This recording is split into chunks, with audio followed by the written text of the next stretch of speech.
अडानी जी के मित्र जो इस देश के प्रधानमंत्री भी हैं, नरेंद्र मोदी जी को एकाएक इस देश का गरीब याद आ गया है। 9.5 पौने 10 साल में गरीब नहीं याद आए थे। गरीब जब अपनी इज्जत की लड़ाई लड़ रहे थे, गरीब जो आटे और दही पर जीएसटी दे रहे हैं, गरीब जो बेरोजगारी और महंगाई से जूझ रहे हैं, गरीब जो 1200 रुपए पर सिलेंडर खरीद रहे थे, तब मोदी जी को याद नहीं आए थे। अब मोदी जी को देश के गरीब याद आ रहे हैं। पता है क्यों याद आ रहे हैं? क्योंकि मोदी जी की वादा खिलाफी ये देश देख रहा है। मोदी जी का दोहरा मापदंड ये देश देख रहा है। ये देश देख रहा है कि कैसे पिछड़ों के साथ लगातार मोदी जी ने धोखाधड़ी करी है। अब जब बिहार के सर्वे में कुछ आंकड़े आए हैं, 63% पिछड़े और अति पिछड़ों की आबादी मिलाकर है। उसमें आप दलितों को ऐड कर दीजिए जो 84% से ज्यादा है। इनका प्रतिनिधित्व क्या है और क्यों इनका प्रतिनिधित्व नहीं मिल रहा है? क्यों मोदी जी जातिगत जनगणना कराने से डरते हैं? क्यों मोदी जी ने महिला आरक्षण में ओबीसी को जगह नहीं दी? क्यों मोदी जी 2011 की जातिगत जनगणना के आंकड़ों को साझा नहीं कर रहे हैं इस देश के साथ? ये इनकी वादा खिलाफी है और ये इनकी हिपोक्रेसी है, ये दोहरा मापदंड है।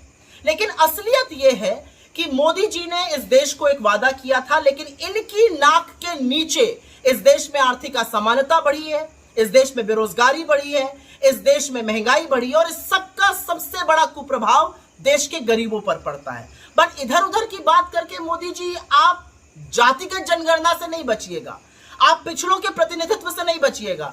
जब राहुल जी कहते हैं कि 90 प्रमुख सचिवों में से मात्र 3 पिछड़े वर्ग से आते हैं, तो आपका इसके पास क्या जवाब है? आपके 10 मुख्यमंत्री हैं, एक मुख्यमंत्री पिछड़े वर्ग से आता है और अब उनकी भी रुखसती होने वाली है। महिला मुख्यमंत्री एक भी नहीं है, जो एक थी उनका आप क्या हाल कर रहे हैं ये दुनिया देख रही है। तो मोदी जी आपके गले की फांस बन गई है, हम समझ सकते हैं, लेकिन अब ये मांग थमने वाली नहीं है, अब ये मांग रुकने वाली नहीं है। जितनी आबादी उतना हक देना पड़ेगा।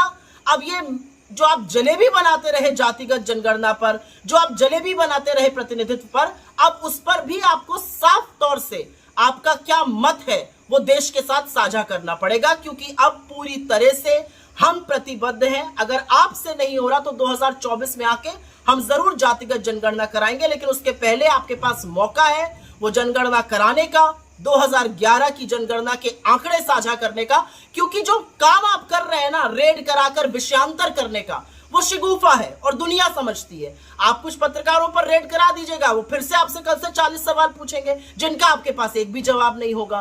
तो विषयांतर करने के लिए, डिस्ट्रैक्ट करने के लिए, ध्यान बटाने के लिए अब आप कुछ भी करिए। ये देश अब आपके पैतरे समझ चुका है और ये देश जानना चाहता है कि इस देश का चुना हुआ प्रधानमंत्री लगातार बिना पलक झपकाए झूठ क्यों बोलता है और जातिगत जनगणना पर आपका क्या मत है। सुप्रीम कोर्ट पे आप कुछ कहते हैं और उसके बाहर कुछ कहते हैं। अब ये जलेबी चलेगी नहीं। जितनी आबादी उतना हक तो आपको देना पड़ेगा।